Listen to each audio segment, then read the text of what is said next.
Welcome back to Hometown Heartbeat with your big, beautiful, bearded host, Zach Walker. We are joined by Mayor Ronnie Marks, the mayor of my town here, our town here, Athens, Alabama. Mayor, thank you for joining us this morning. How are you? Oh, I'm great, Zach. Thank you for having me on. It's always a pleasure to meet with you and to be on the radio and talk about all the great things we got going on in Athens. Man, so, don't we have some good things going on in Athens? Gosh, I know we got COVID and we got a lot of other issues going on, but I've never seen business like this. We've got, just met with another group of developers yesterday and talking about new develops on South Lindsay Lane and what's going on down around Browns Ferry Road, and it's unbelievable. I said, and I continue to say that our greatest success is our greatest challenge, and that's growth and how we move traffic. Well, and I've said this from the beginning, but when you are in a city like ours right now, poised to grow like we're going to grow, it's going to happen one way or the other. Yeah, it's going to really happen. is. And so yes. we can either have the conversation and control the growth and benefit from it and use the economic boom that's going to occur to make our city something special or someone else. It's like pirates. They'll come in. They're going to come in and do it one way or the other. And so it's all about trying to control that and trying to make that. Everybody talks about keeping Athens. Like it's got a small town, Mayberry kind of a feel. And contrary to popular belief, it is possible to grow and still stay small in our frame of mind. It is. Well, and I've always talked about from the outset 5 things basically that jump out at me, and the first one is public safety. We've got to maintain public safety as much as we can, and right now I'm proposing a plan for both our first responders of police and fire, how we up their salaries and how we get some more people on the payroll. And we're having a hard time recruiting. It's not just everybody wants that job, and certainly not everybody is suited for it. But we are the fastest growing county in the state of Alabama. Since 2010, we've grown 25%. And to give you some idea that our sister city, Decatur, no disrespect, but they are at minus 2.4%. Whoa. So it's a good bit of difference in what's going on here. We do have to control it the best we can and embrace it. Just a real quick lesson with revenue and expenses. Cities all over the state of Alabama gain their revenue stream by sales tax, basically, other than utilities. It's sales tax driven. And county government is property tax or ad valorem tax. And so it makes a big difference. And it says, and I said to Huntsville and Madison, who is encroaching on us on every side, that my charge is just like their charge, and that's to grow my city, to grow the revenue stream. School system gets 50% of almost every sales tax dollar and the alcohol revenue. So we got to grow, we got to embrace it, and we got to keep our education system and our jobs moving in the right direction. And I think we are. We're doing a great job. Well, you brought up something that I wanted to ask you about. You talked about the first responders, and I've talked to a couple, I know a lot of the firefighters here in Athens. Sure. and a lot of the police, and I actually coached Chief Floyd. I coached his son in high school in baseball, and so I've kind of had a couple conversations, but I wanted to get your take on this. We've talked about for the show having me jump in on a ride along and then spend a shift at the firehouse with the boys and mirror and follow them around for a shift and really document that and show. I mean, right now it's hard to be a first responder. It's hard to, like you said, having trouble recruiting, having trouble. The citizenry of Athens needs to understand what those guys go through on a day in and day out basis, and it's something that we're really interested in trying to do. And so I wanted to see what your thoughts were on that. No, I like that. I like it a lot because I think that there are a few pockets in our neighborhood that I don't recommend folks going without some police after dark, and we're very lucky with that. We're the 5th safest city in the state of Alabama, and it's small little areas. But when you have an elderly person that their heart is breaking that comes to City Hall that says, "Hey, our streets is blocked because people are either gambling, and at 11, 12, 1, and 2 o'clock in the morning, they're walking out with their AKs and firing them in the air," that's not acceptable. It's not the right thing to do, and those are on South Hines Street or over in Summerest and Booker. I'm calling them out because I want them to know I'm watching and our police officers are watching. This gentleman out here, there's no disrespect to anyone, but when you can't get to your house, something's wrong. Now, there are 2 or 3 other pockets. Our folks know it. We've got 4th of July weekend coming up next weekend, and it's on a weekend. It's Saturday night, and that's usually when people like to get their energy out, but they need to get it out in the right direction. And so anyway, we're watching, and I want you to know we're watching, and we're not going to tolerate this. That's there. You heard it here first, right here on Hometown Heartbeat. Mayor Ronnie Marks spitting that fire. That's what we call the old truth bomb there. Let's talk about what's on everybody's mind right now, Mayor. I mean, in 2012, you ran with some competition, and then in 16, you were unopposed, and then now you find yourself campaigning again. So how's it going? I mean, what's it like? Where are you at on the whole thing? Kind of talk us through your frame of mind right now. Well, I think it's a little awkward right now, and let me please try to explain that. We've got COVID thrown in on us. Numbers are going through the roof. It's pretty disturbing, and a lot of people that are scared, quite honestly.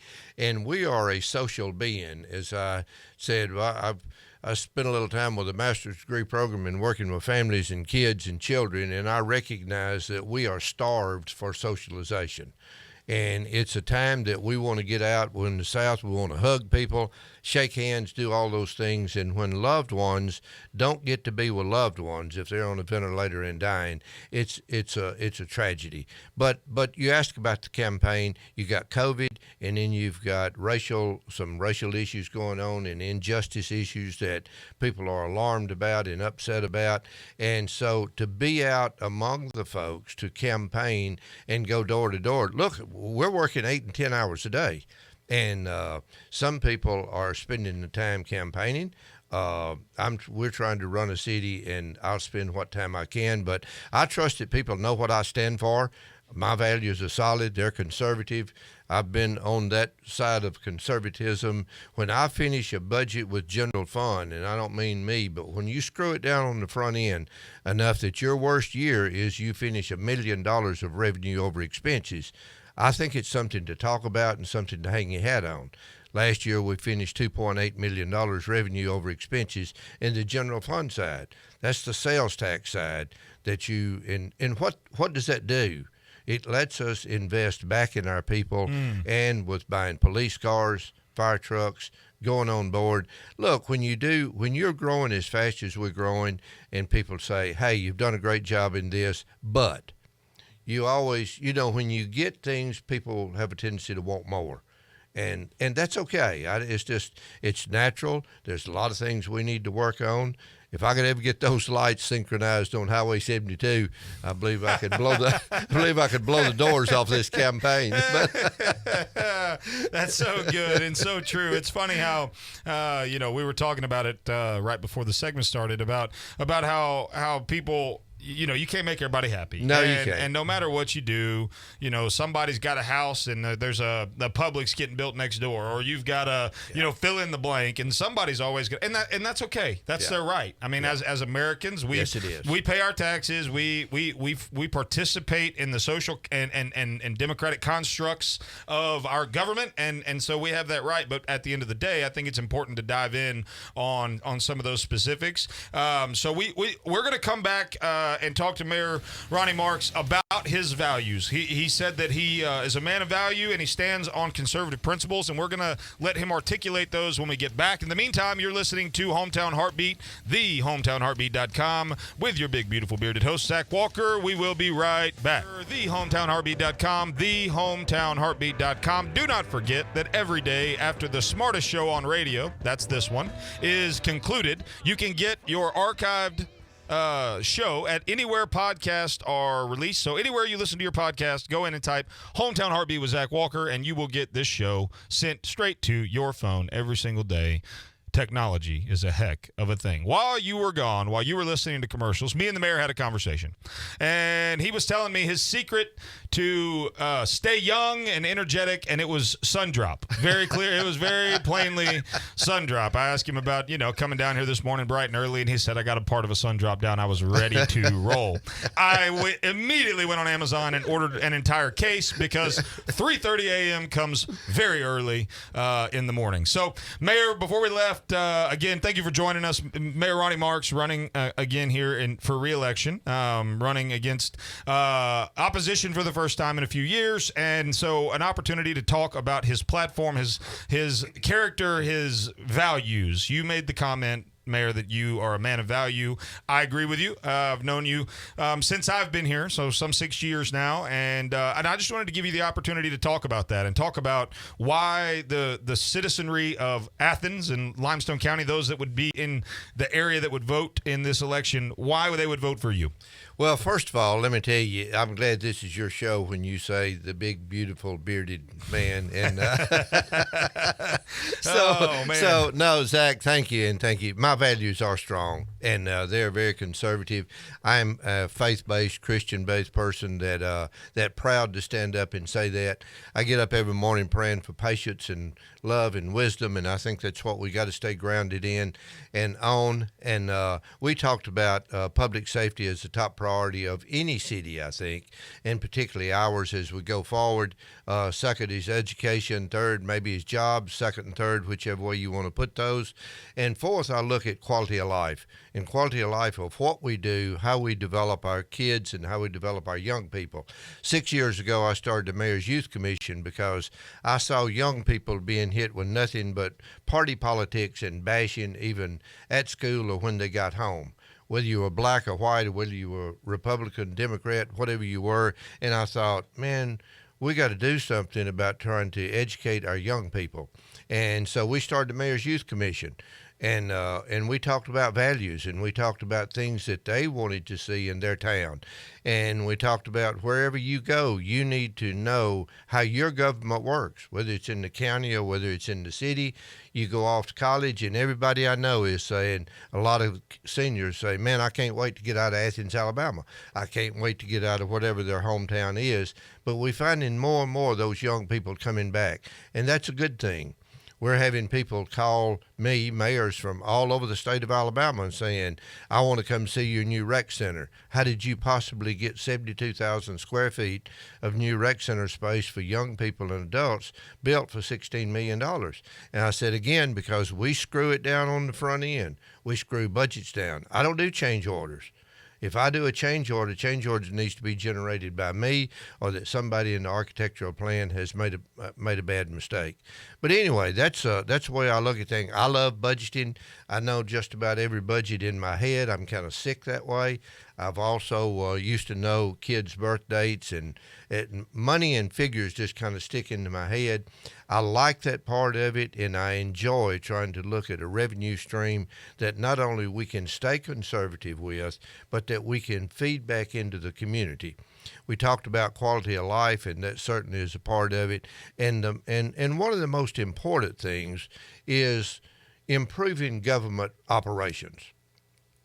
And that's a biggie to me, because it's something that people say that, well, you're just sitting here trying to feed the fat government and building things. I personally have looked at cutting positions of over $500,000 of staff.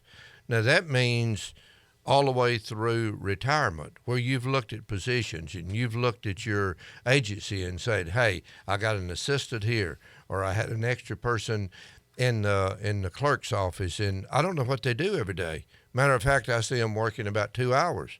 Somebody needs to be sucking that up, and they need to take that job responsibility on. And so as I've looked at cutting some different positions, it equates to around $500,000 or $600,000.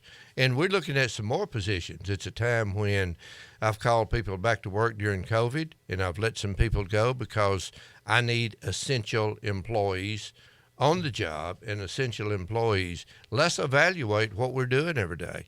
And that's a critical part that everyone needs to address, more than their visions and their dreams. You know, I've been in the trenches since Vietnam.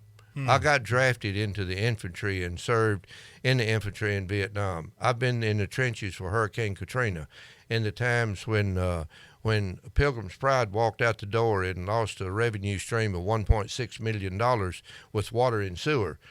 I know where we've been, and I know where we want to go, and that is value-based, conservative-based, and giving back to our own community. So that's kind of my stance. Experience doesn't get enough credit in a lot of, especially today. Now it's all about emotion. It's all about what feels good and what who can say or tweet. Get on the old Facegram or the Twitter box and say whatever is retweetable or whatever. I do have one question. We're talking about growth, and there's a lot of people saying we need to not give tax breaks to big box retailers and big restaurant chains and try to facilitate more of the mom and pop and the entrepreneurial spirit. But in my experience, the smaller restaurants don't tend to make it here in Athens, and so we've got this big development going in on 72 and Lindsay Lane with the Panda Express, and so talk us through that decision, because I know the city council meeting was a little interesting the other night. I'd love to, because again, with the approach I take. And I'm not a finance wizard by any means, but I know that a couple of weeks ago we had an opportunity to lower the interest rate on some money that we had invested in. So we took advantage of that, and we put $300,000 back into the general fund and over $200,000 in the school system, just by being alert to know that when the time to pull the trigger on that. Let me tell you my position on the big box stores, because we get heat over that from time to time. We are based on sales tax, the revenue stream for the city of Athens. I fund police officers, firefighters, and a lot of other people. Now, we got two funding streams. One is utilities, made up of water, wastewater, gas, and electric. We had a discussion the other night on a lot of issues, and we passed a $125 million budget in electric. Not one question was asked. I want you to hear me. $125 million budget in electric. We own the electric. The city of Athens owns electric for the entire county. Water, wastewater, breaks about even. Gas department is a good revenue stream.